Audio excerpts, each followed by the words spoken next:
ఎండిన పంటలకు ఎకరాకు 25,000 రూపాయల పరిహారం చెల్లించాలని బీఆర్ఎస్ అధినేత కేసీఆర్ డిమాండ్ చేశారు. అప్పటి వరకు ప్రభుత్వాన్ని వెంటాడతామని హెచ్చరించారు. తమ నేతల్ని కాంగ్రెస్ లో చేర్చుకోవటాన్ని చిల్లర రాజకీయంగా తనదైన శైలిలో కామెంట్స్ చేశారు KCR.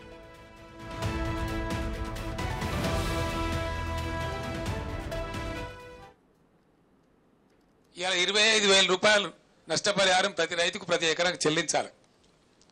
This is our demand.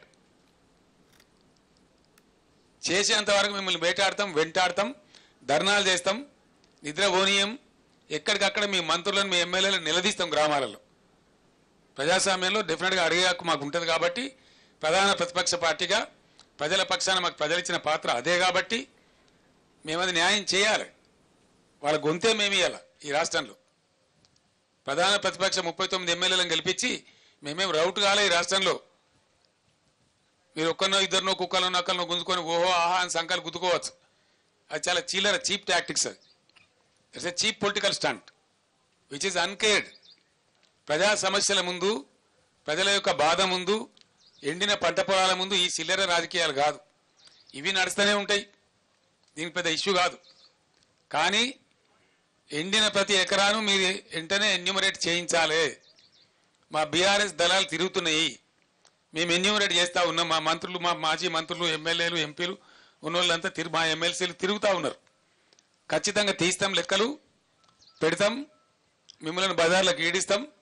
100కు 100% మీ చేత కక్కిస్తాం. అది మీరు కట్టి తీరాలి. అది ప్రభుత్వ బాధ్యత. ఆనాడు మేము ఇచ్చినాం. మమ్మల్ని ఎక్కసక్కలాడిన మీరు ఇలా మేము డిమాండ్ చేస్తా ఉన్నాం. 25,000 రూపాయలు ప్రతి ఎకరానికి కట్టి ఇవ్వాలి.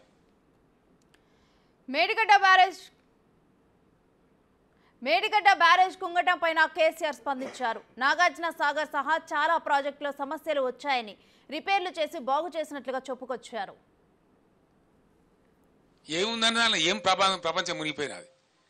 దాన్ని ఏదో ప్రచారం చేసి ప్రపంచం కొట్టుకుపోయినట్టు, భూమండలం అంతా కింది మీద అయినట్టు, దానిలో ఎందో జరిగిపోయినట్టు ఓ లంగా కథ పెట్టుకొని మీ అసమర్థతను కప్పించుకోవడానికి చేసినారు.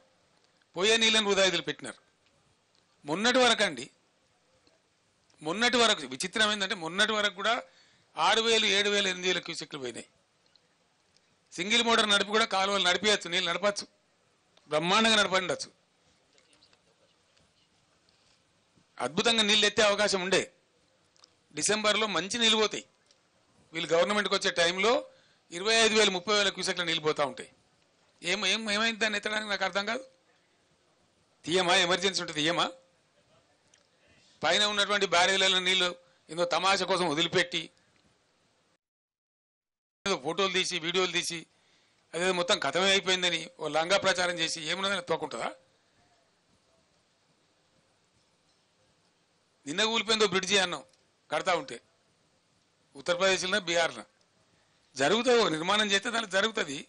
నాగార్జున సాగర్ కుంగిపోయింది కుడివైపు బ్యారేజ్. మళ్ళీ పునరుద్ధరించలేదా? చేయలేదా? కడెం ప్రాజెక్టు కొట్టుకపోలేదా? ఓవర్ డ్యామ్ అమెరికాలో 4 సార్లు కొట్టుకపోయింది. ఇడిచిపెట్టిండ్రా వాళ్ళు? రైట్. ఇక ఎన్నో రోజులుగా వెయిట్ చేశాము. దీని మీద కేసీఆర్ తనదైన శైలిలోనైతే స్పందించారు. ఇదే విషయం మీద మనతో మాట్లాడేందుకు టీపీసీసీ అధికార ప్రతినిధి అద్దంకి దయాకర్ గారు ఉన్నారు. వారితో మాట్లాడదాం. నమస్కారం సార్. నమస్తే అమ్మా. నమస్తే, గుడ్ ఈవినింగ్. పంట పొలాలు ఎండిపోవడంపై కేసీఆర్ కాంగ్రెస్ ని టార్గెట్ చేస్తూ మాట్లాడిన మాటలను ఎలా చూడాలి? మాజీ ముఖ్యమంత్రి స్థాయిలో మాట్లాడినట్లయితే నాకు లేదు. దిగజారి మాట్లాడుతున్న కేసీఆర్ ప్రకటనలు చూసి ప్రజలు నవ్విపోదురుగాక. ఇప్పుడు చూస్తున్నా కదా, మీ దాంట్లో వస్తున్నాయి. కాళేశ్వరం ఏమవుతుంది, అవి కూలిపోయినాయి, ఇవి కూలిపోయినాయి, ఏమైతాయి, 1-2 అట్నే కూలుతాయంటే తెలంగాణకు వరప్రదాయని అన్నారు కదా దరిద్రులు. మరి ఆ కాళేశ్వరం ఇలా శనేశ్వరంగా మాలింది. వాటి కోసమని లక్షల కోట్లు ఖర్చు పెట్టిండ్రు. ఇలా దాంట్లో నింపుదామంటాడా మరి నీళ్లు కాళేశ్వరంలో? దానికి బాధ్యత వహిస్తారా వాళ్ళు? నింపితే జరిగే నష్టానికి వాళ్ళు బాధ్యత వహిస్తారా? నిస్సిగ్గుగా ధనాన్ని దోచుకొని, జలాన్ని దోచుకొని ఇవాళ మొత్తం తెలంగాణను మొత్తం వల్లకాళ్ళు లెక్క చేసి ఇవాళ వచ్చి చిలక పలుకులు పలుకుతుడు కేసీఆర్. పొలం బాట అని జనం బాట ఇవాళ గుర్తొచ్చిన. అది 10 సంవత్సరాలు జనంలో ఏడబోయినవు. మొన్న అసెంబ్లీలో ఎందుకు నీకు మొహం లేదు రావడానికి? అదే కాళేశ్వరం ముచ్చట్లు, పనికిరాని ముచ్చట్లు బయట చెప్పినట్టు, నీ కథలు కాకాని కథలు అని చెప్పినట్టు మరి అసెంబ్లీలో వచ్చి చెప్పొచ్చు కదా. బయటకు వచ్చి వన్ సైడెడ్గా ఎవరు ఇన్ఫర్మేషన్ ఎవరు ప్రశ్నలు అడిగినా చెప్పకుండా నీదైన పద్ధతిలో పనికిరాని చెత్త ప్రెస్ మీట్లు పెడితే ఎవడు పట్టించుకుంటాను నిన్ను? ప్రజలు బజార్కి ఈడ్చి పడేసింది కేసీఆర్. ఇంకా సిగ్గు రాలేదు వాళ్ళకు. అయ్యకంతే, కొడుకంతే, వాళ్ళ మామకంతే. మీ తెలంగాణ పరువును బజార్లో పడేసి ఇంకా ఏ మొహంతో మాట్లాడుతున్నాం? మీకు ఏం నైతిక హక్కు ఉంది నల్గొండ జిల్లాకు పోయి అడగడానికి? దరిద్రులారా, ఇలా 30 టీఎంసీల నీళ్లు 1000 కోట్లు పెడితే వచ్చాయి శ్రీశైలం లెఫ్ట్ బ్యాంక్ కెనాల్ని. తగుదునమ్మా అని చెప్పి నల్గొండ జిల్లాకు పోయి పోతున్నారు. సిగ్గు లజ్జ లేకుండా వీళ్ళు ఎమ్మడి తిరిగేటోళ్ళు కూడా.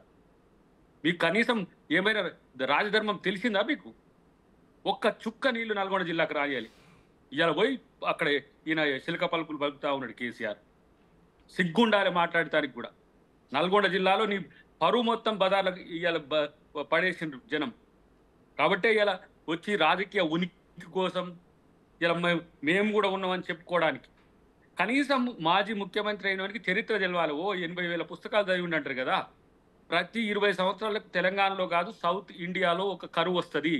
అది లారినా ఎఫెక్ట్తో ఉంటుంది. అది కృష్ణ కానీ, కావేరి కానీ, గోదావరి కానీ, ఉపనదులు ప్రాణహిత కానీ, లేకపోతే మంజీరా కానీ, ఎలాంటి నదులైనా సరే ఆ లారినా ఎఫెక్ట్తో సమస్య ఉంటుంది. తెలుసుకోమనండి తలకాయ లేని వాళ్ళను. 1903 నుంచి లెక్కలు చూసుకోమనండి. 2003 వరకు, 2023 వరకు పోయిన వాళ్ళ కాలంలోనే కరువు మొదలైంది.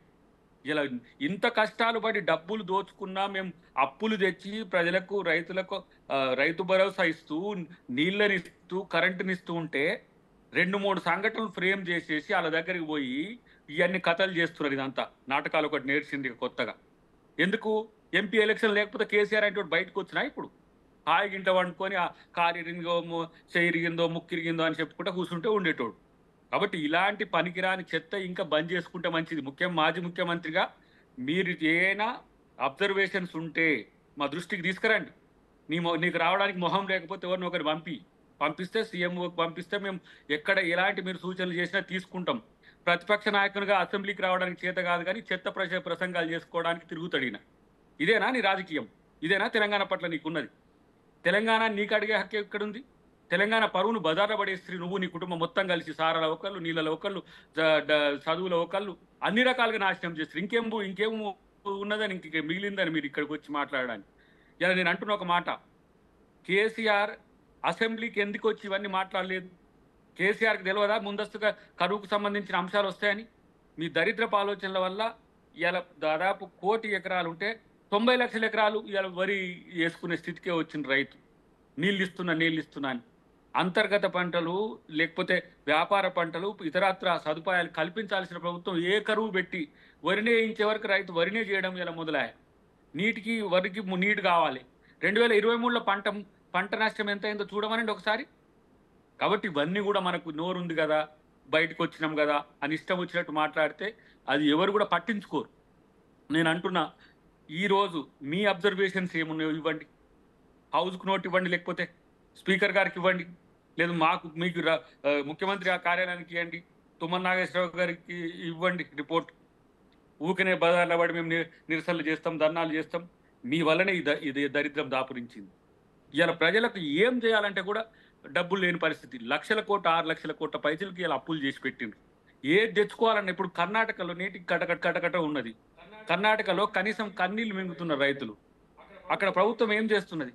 వీలైనంత వరకు ఎంత మేరకు సహకరించాలి, ఎట్లా చేయాలని చూస్తున్నది. ఇక్కడ మేము కూడా అదే పని చేస్తున్నాం. నిన్న రివ్యూలో ఏం అంటే చూడడం చేత కాదా? ఏం జరిగింది నిన్న రివ్యూలో? త్రూ ప్రాపర్ ఛానల్ ద్వారా ప్రతి ఒక్క నష్టం ఏదో తెలుస్తుంది. బోనకు సంబంధించిన ఈయన వచ్చిండు, పెద్దగా అడగడానికి వచ్చిండు అని చెప్పి పంట కళ్ళాళ్ళది ఉండాల్సింది రోడ్ల మీద పడి తడిసి ముద్దైనా కూడా పట్టించుకొని దరిద్రులు తీసుకుపోయి పంజాబ్లో, కర్ణాటకలో పైసలు ఇచ్చి వచ్చిన వీళ్ళు మాట్లాడుతున్నారు కథలన్నీ కూడా. కాబట్టి అలా ప్రజలు గమనిస్తారు. డెఫినెట్గా ప్రతి ఒక్క రైతుకు జరిగే నష్టపరిహారం మేము ఇవ్వడానికి సిద్ధంగానే ఉన్నాం. ఆ ప్రయత్నం ప్రభుత్వం చేస్తున్నది. త్రూ ఎవరు ఎన్యుమరేషన్ అంతా కూడా ఏఓస్ నుంచి ఆర్డీఓస్ వరకు, కలెక్టర్ల వరకు ఆ రిపోర్ట్స్ వస్తాయి. బోనస్కి సంబంధించి ఎప్పుడు పంట మార్కెట్లకు వస్తుందో అప్పుడు ఆ బోనస్కి సంబంధించి ఉంటుంది. మీలాగా మాట ఇచ్చి తప్పుకునే ప్రభుత్వం కాంగ్రెస్ ప్రభుత్వం కాదు. ఇక క్యాబినెట్ మీకు అనుభవం లేదు, ఇది లేదు, అది లేదు అని చెప్పి ఏదో పిచ్చి ప్రేలాపనలు చేస్తున్నారు. ఉండి ఏం బీకిండ్రు మీరు? ఉండి మొత్తం దోచుకున్నారు. మీకు తెలివి ఉన్నది దేనికంటే ప్రజలను దోచుకోవడానికి తప్పితే మీకు ఏమి తెలివి ఉన్నది? నీళ్ళు ఇవ్వచ్చానంటివి కాళేశ్వరం నుంచి నీళ్ళ మీద ఇలా కోట్ల రూపాయలు దోచుకుంటుంది. ఇలా చూడండి మీరు హవాలాతోని కోట్ల రూపాయలు నడుస్తున్నట్టుగా ఈ టెలిఫోన్ ట్యాపింగ్ లో వస్తున్నది. ఏది విద్యాశాఖను చూస్తే విద్యలు కూడా దోచుకోవడమే. ఏ శాఖను చూసినా కూడా వాళ్ళ ఫైల్స్ రేపు తీస్తే తెలుస్తుంది. ఏంది కేసీఆర్ ఫైల్స్ అని కనుక తీస్తే వాళ్ళ అవినీతి అక్రమాలు మొత్తం తెలుస్తాయి. కాబట్టి మీలాగా అవినీతి చేసే ప్రభుత్వం కాంగ్రెస్ ప్రభుత్వం కాదు, అంతకంటే మిక్కిలి. కేసీఆర్ ఇవ్వంగానే ఇవ్వగలిగినప్పుడు రేవంత్ రెడ్డి గారు ఎందుకు ఇవ్వలేకపోతున్నారు అనుకుంటున్నారు మీరు? మీకంటే ఎక్కువ మేము ప్రజల గురించి, ప్రజల సైనికులుగా, ప్రజల మనసులుగా, రైతులంటే ఇంక రైతు అంటే నువ్వు ఫామ్ హౌస్ లో కూర్చొని చేయిస్తావేమో కానీ రైతుగా ఉన్న నాయకుడు తెలంగాణకు ముఖ్యమంత్రి అయిండు. రైతు పని చేసినవాడు, రైతుగా ఉన్నవాడు, రైతు గురించి ఆలోచించిన వాళ్ళు, రైతు బిడ్డలం ఈరోజు కాంగ్రెస్ పార్టీలో ఉన్నాం, తెలంగాణ ప్రభుత్వంలో ఉంది. కాబట్టి అలా మీరేదో పెద్ద రైతు దొరకాస్త ఒకటేసారి రైతు అయిపోయినట్టు నక్క వేషాలు వేస్తే ఎవడు నమ్మేది కూడా లేదు. అన్నిటికంటే ఎక్కువ నీ రాజకీయ ఉనికి పోతుందనే భ్రమ తప్పితే దీంట్లో ఏముంది నీకు? ఎవడు నీకు క్యాడర్ ఉన్నది?